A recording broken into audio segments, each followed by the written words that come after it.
Buenas, hoy vamos a trabajar el tema de cinemática, en el cual nos vamos a concentrar en los tipos de movimiento, cómo se clasifican y vamos a hacer uso de diferentes situaciones. Entonces tenemos este primer ejercicio.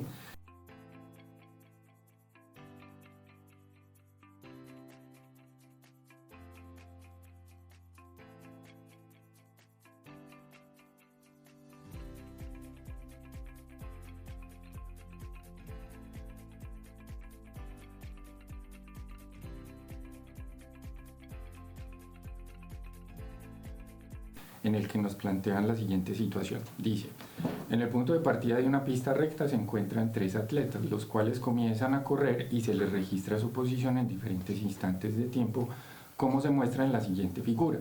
Entonces tenemos los atletas Luis, Carlos y Esteban. Para Luis observamos que en el instante cero está pues, en el punto de partida. Después de un segundo está a 1.5 metros del punto de partida, y así sucesivamente. A los 2 segundos está a 3 metros, a los 3 segundos está a 4,5 metros.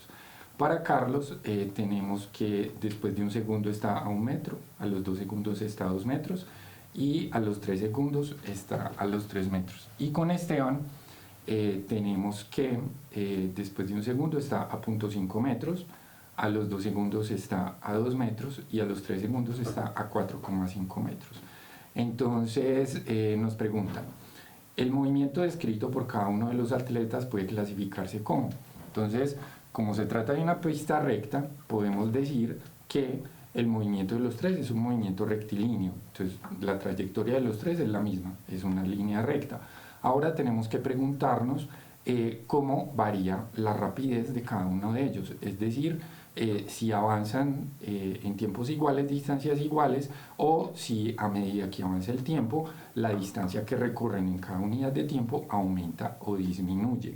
Y así lo podríamos diferenciar entre si es un movimiento uniforme, es decir, que sea con rapidez constante, o si es un movimiento acelerado, es decir, en el que la rapidez está aumentando o disminuyendo, que en este caso podríamos decir que aumenta.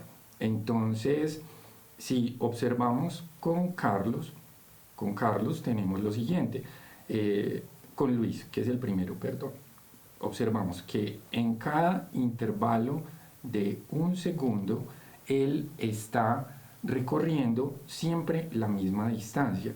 Está recorriendo 1.5 metros, de 1.5 a 3 hay 1.5 metros y de 3 a 4,5 hay 1.5 metros. Entonces podríamos decir que la rapidez con que Luis está corriendo es constante. ¿Por qué? Porque está recorriendo distancias iguales en intervalos de tiempo igual.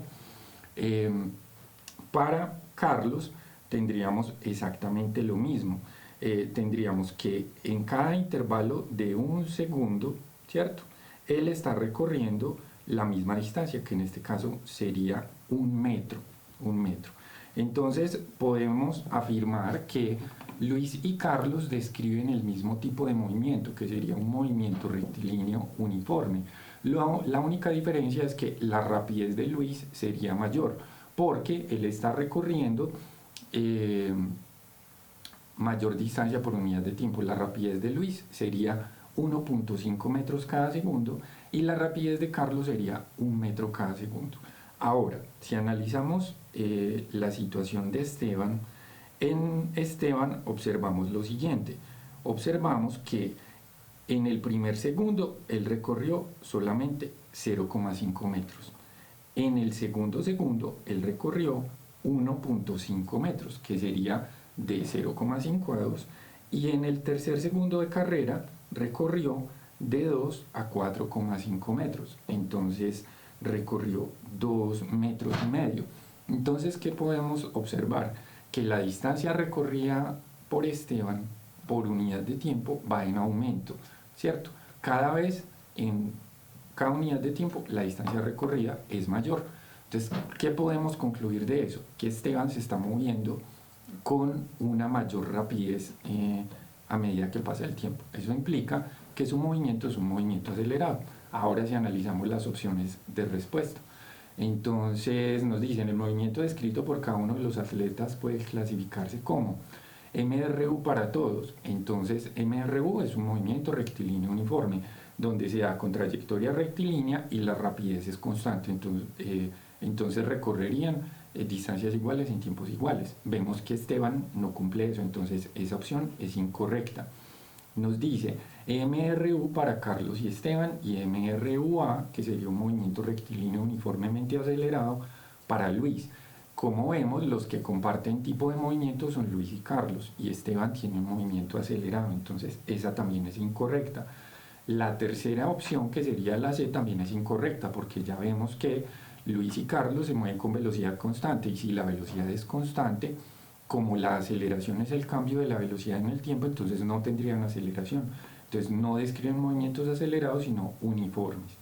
Y la opción D es la correcta, dice MRU para Luis y Carlos, un movimiento rectilíneo uniforme para ellos dos, es decir, describen una trayectoria recta y recorren espacios iguales en tiempos iguales, y un MRUA para Esteban, un movimiento uniformemente acelerado para Esteban, porque él cada instante de tiempo recorre mayor distancia, y esto es porque su rapidez va en aumento. Bien, el segundo ejercicio que nos plantean con esta situación, nos preguntan en el instante de tiempo 4 segundos, el atleta que llevará la delantera es. Entonces, como podemos observar, en la gráfica solo nos muestran hasta el 3 segundos.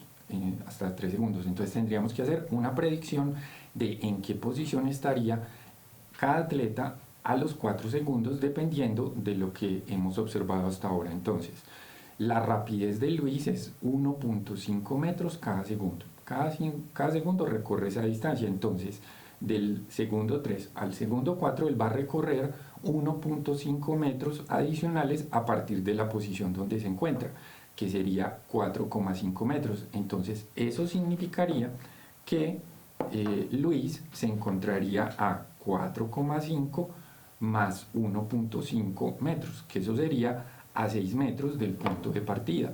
Ahora, Carlos está recorriendo 1 metro cada segundo, ¿cierto? Esa es su rapidez. Cada segundo su posición cambia 1 metro. Entonces podríamos afirmar que después de 1 segundo adicional, en el segundo 4, él se encontraría a 4 metros del punto de partida. Entonces, entre Carlos y Luis, el que llevaría la delantera sería Luis. Ahora, con Esteban, ¿qué observamos? Que el primer segundo recorrió 0.5 metros, el segundo recorrió 1.5 metros, el tercer segundo recorrió 2.5 metros. Entonces, ¿qué podríamos afirmar? Que en el cuarto segundo él va a recorrer una distancia que como mínimo es mayor a 2,5 metros. Entonces, si él está a 4,5 metros del punto de partida en el instante 3 segundos, en el instante 4 segundos él estaría a 4,5 más 2,5, que sería, eso da 7 metros, estaría a una distancia superior a los 7 metros. ¿Por qué? Porque podemos afirmar que en el cuarto segundo él va a recorrer una distancia superior a esos 2.5 metros que recorrió en el segundo anterior, debido a que su movimiento es un movimiento acelerado. Entonces cada vez va a viajar con más rapidez. Entonces el atleta que llevaría la delantera de los tres sería Esteban, porque él estaría más allá de los 7 metros de distancia del punto de partida, mientras que Luis estaría a 6 metros y Carlos estaría solo a 4 metros de distancia.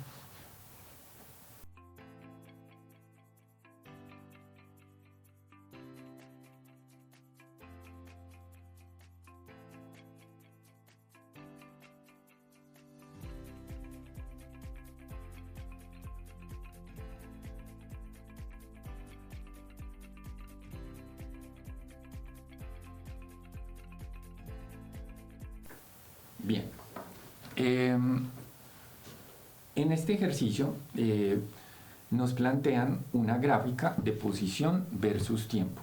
Vengan, yo aumento el tamaño de esto que está un poquito pequeño, y nos muestran diferentes tramos. De 0 a 2 segundos hay un movimiento, de 2 a 4 segundos hay otro, y así sucesivamente. Entonces, esto es lo que se conoce como representación gráfica del movimiento, que cada tipo de movimiento en la cinemática, en un gráfico de posición versus tiempo, va a tener características diferentes. Por ejemplo, acá observamos que todos los tramos de los movimientos que se dan son líneas rectas, ¿cierto? Entonces, eso nos va a llevar a que estos movimientos se van a dar o con rapidez constante o con rapidez nula. ¿Por qué? Porque la pendiente de la recta en cada intervalo del movimiento va a corresponder con la rapidez. Entonces, como es una línea recta, tiene pendiente constante. Si fuera una representación curva, entonces ya diríamos que es un movimiento acelerado, ¿sí? Entonces vamos a leer la pregunta. Dice: la figura muestra la posición en función del tiempo para un cuerpo que se mueve en línea recta. Para el intervalo de 4 a 5 segundos, el cuerpo C. Entonces nos dan varias opciones. La opción A dice, se mueve con aceleración variable, se mueve con velocidad constante, se mueve con velocidad variable o se encuentra en reposo. ¿Qué podemos observar? Que de 4 a 5 segundos el cuerpo no cambió de posición, ¿cierto? Siempre estuvo a 5 metros del punto de partida. Entonces, si un cuerpo no está cambiando de posición, ¿qué podemos decir? Que no se está moviendo, que no tiene rapidez, es decir, está en reposo. Entonces, la opción correcta sería: se encuentra en reposo porque él no se está moviendo respecto al punto de partida, su posición siempre fue la misma.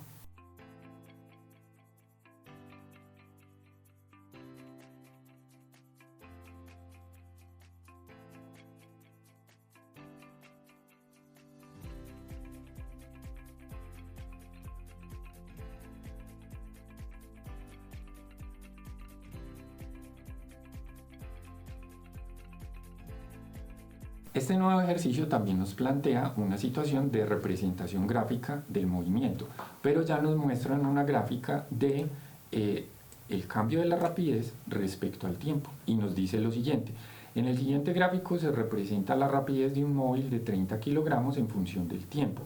La aceleración del móvil en los primeros 3 segundos de recorrido es. Entonces, si recordamos, en una gráfica de rapidez versus tiempo, la inclinación, es decir, la pendiente de la recta que nos lleva de un punto a otro de la gráfica, corresponde a la aceleración, ¿sí? Vengan, yo les muestro acá algo. Entonces, ¿cómo podríamos determinar la aceleración en este gráfico? Observaríamos cómo es el cambio de la velocidad, delta. Vengan que esto.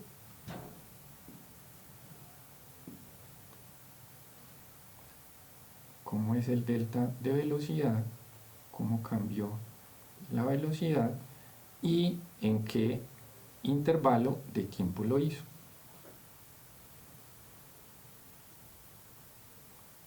¿Sí? Y podríamos decir que la aceleración sería igual a ese cambio de velocidad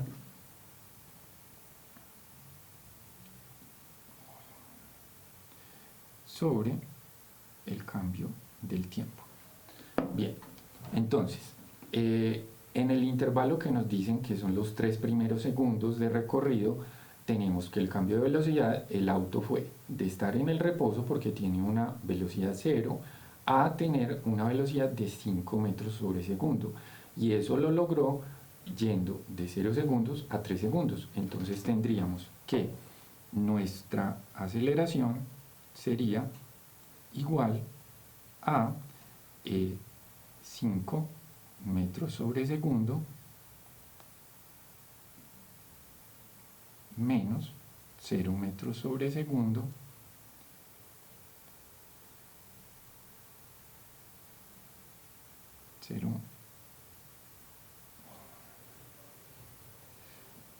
cero metros sobre segundo sobre la diferencia de tiempos, que sería 3 segundos menos 0 segundos, y eso nos da 5 sobre 3 metros sobre segundo cuadrado. Entonces 5 tercios es 1.6 metros sobre segundo, 1.67 metros sobre segundo cuadrado. Bien, entonces esa sería la respuesta correcta de nuestro ejercicio. Vamos a pasar al siguiente.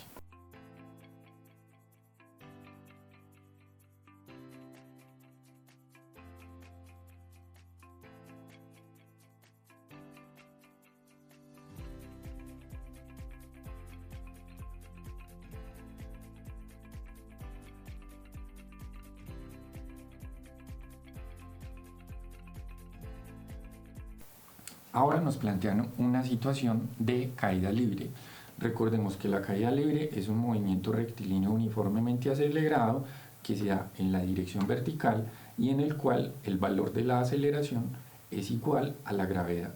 Entonces, acá nos dice, en una demostración de laboratorio, un profesor deja caer desde el reposo 3 cuerpos de masas 1 kilogramo, 2 kilogramos y 5 kilogramos, desde 2 alturas de 2 metros y 4 metros, y mide el tiempo que tardan en caer cada una de ellas.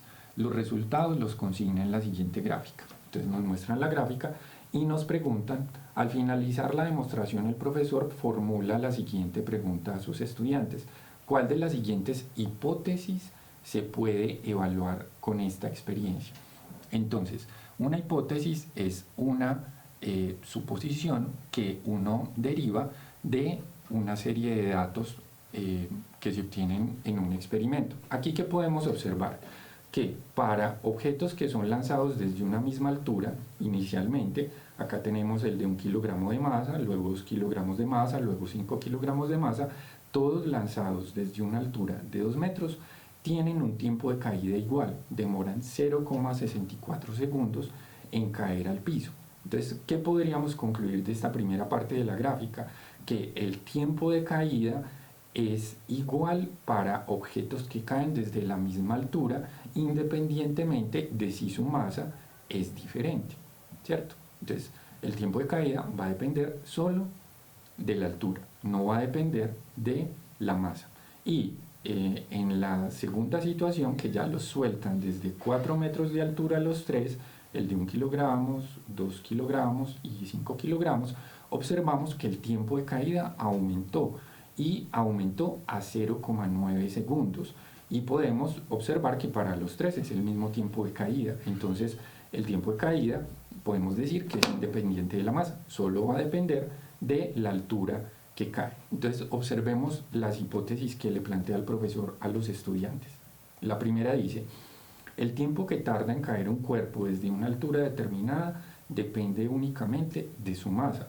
Eso contradice los resultados obtenidos, porque observamos que independientemente de la masa, todos los cuerpos soltados desde una misma altura tardan el mismo tiempo en caer. Ahora la opción B dice: los factores que determinan el tiempo de caída de un cuerpo con su masa, son su masa y su velocidad inicial. Esto también contradice lo que dijimos, porque ya sabemos que el tiempo de caída es independiente de la masa. Ahora la opción C dice: el tiempo que tarda en caer un cuerpo desde el reposo depende únicamente de la altura desde la que éste cae. Esa sería la opción correcta, porque observamos que cuerpos de diferente masa que son soltados desde la misma altura, su tiempo de caída es el mismo. Ahora, si observamos la barra 1 y la barra 4, tendríamos un objeto de la misma masa, pero que se suelta desde alturas distintas, y que observamos que al aumentar la altura aumenta el tiempo de caída. Entonces, ese tiempo de caída depende únicamente de la altura desde la que suelto el cuerpo, y es independiente de su masa. Bien, en este nuevo ejercicio nos plantean un problema de movimiento parabólico, y la situación es la siguiente. Dice: para un entrenamiento de golf se construye un robot que lanza la pelota con una velocidad inicial de 60 metros sobre segundo en tiros parabólicos. Un entrenador lo programa para que realice los lanzamientos con diferentes ángulos de salida y calcula la altura y la distancia hasta la cual llega la pelota. Al organizar la información, el entrenador obtiene la siguiente tabla. Entonces obtiene que para un ángulo de 15 grados la pelota alcanza una altura de 12,3 metros y una distancia horizontal de 183,7 metros. Para 30 grados alcanza una altura de 45,9 metros y una distancia horizontal de 318,1 metros. Para 45 grados alcanza una altura de 91,83 metros y un avance horizontal de 367,4. Para 60 grados alcanza una altura de 137,8 metros y una distancia horizontal de 318,1. Para un ángulo de lanzamiento de 75 grados alcanza una altura máxima de 171,4 metros y una distancia horizontal de 183,7 metros. Entonces, el entrenador afirma que es posible alcanzar la misma distancia horizontal con diferentes ángulos de lanzamiento, si la suma de estos da como resultado 90 grados. Sin embargo, la altura vertical alcanzada por la pelota será diferente. Entonces, vamos a observar lo siguiente, o hacer el siguiente análisis. En un movimiento parabólico, los factores que determinan el alcance horizontal y la altura máxima que alcanza el cuerpo son la magnitud de la velocidad inicial, acá estoy dibujando más o menos la trayectoria parabólica, y el ángulo de lanzamiento, que lo voy a llamar θ en este caso, ¿sí? Entonces tendríamos que esta distancia sería el alcance horizontal máximo hasta acá y esta sería la altura máxima. Como dijimos, depende del ángulo de tiro, pero resulta que para ángulos que son complementarios, que son aquellos cuya suma da 90 grados, el alcance horizontal es el mismo. Es decir, por ejemplo, si yo tengo un ángulo de tiro muy pronunciado, va a haber otro ángulo de tiro menor que va a tener el mismo, yo corrijo acá, va a tener el mismo alcance horizontal. Y lo mismo sucedería para otro par cualquiera de ángulos, ¿cierto? Que eso lo veremos en la tabla. Ahora, ¿cuál es el ángulo con el que obtengo el máximo alcance horizontal? Sería con 45 grados. Entonces, vamos a verificar si nuestra tabla coincide con eso que sabemos desde la teoría. Entonces, miren, para el ángulo de 15 grados y el de 75 grados, que son complementarios porque 75 más 15 da 90, observamos que la distancia horizontal alcanzada es de 183,7 metros para ambos, ¿sí? Y a mayor ángulo, mayor altura máxima. Para ángulos de 30 grados y 60 grados, que también son complementarios porque 30 más 60 da 90, observamos lo mismo. El alcance horizontal máximo es igual, es 318,1 metros para ambos. Y que con 45 grados, que 45 es su propio complementario, porque 45 más 45 da 90, entonces para 45 grados es para el ángulo que obtenemos el máximo alcance horizontal, que sería 367,4 metros. Entonces, ¿qué podemos concluir? Que lo que dijo el profesor, el entrenador, es correcto. ¿Por qué? Porque para ángulos de lanzamiento que son complementarios obtenemos el mismo alcance horizontal máximo, pero tenemos alturas máximas distintas. Entonces, podemos decir que de acuerdo a la construcción de nuestras opciones de respuesta nos dicen, respecto a la afirmación del entrenador podemos decir que es una conclusión porque asocia el ángulo de lanzamiento con la altura vertical alcanzada por la pelota. Una evidencia, porque es posible determinar la distancia alcanzada por la pelota. Una conclusión, porque recoge la relación de cada una de las variables obtenidas. Y una evidencia, porque permite establecer una relación entre la altura vertical alcanzada y la distancia horizontal. Entonces, ahora necesitamos hacer una diferenciación entre qué es una conclusión a partir de los datos obtenidos en un experimento, en una experiencia, y que se considera como una evidencia. Entonces, una evidencia simplemente es yo tomar un dato aislado, no estoy observando la relación ni entre las variables, ni estoy observando tendencias al aumento o a la disminución. Simplemente es yo decir, el ángulo de 45 tuvo un alcance horizontal de tanto. Cuando yo concluyo algo a partir de esos datos obtenidos en este experimento, es porque estoy haciendo un análisis de todas las variables, de las tendencias que observamos. Entonces, podemos decir que la afirmación del profesor es una conclusión. ¿Por qué? Porque él está relacionando los datos obtenidos para diferentes ángulos de tiro. ¿Cuáles? Aquellos que son complementarios. 15 grados y 75 grados, 30 grados y 60 grados, por ejemplo. Entonces podemos decir que es una conclusión. ¿Y por qué es una conclusión? Porque recoge la relación de cada una de las variables obtenidas. ¿Sí? Entonces esa sería nuestra respuesta correcta, la C. Entonces eso es todo por esta sesión. Espero que les haya gustado nuestra explicación sobre ejercicios de cinemática.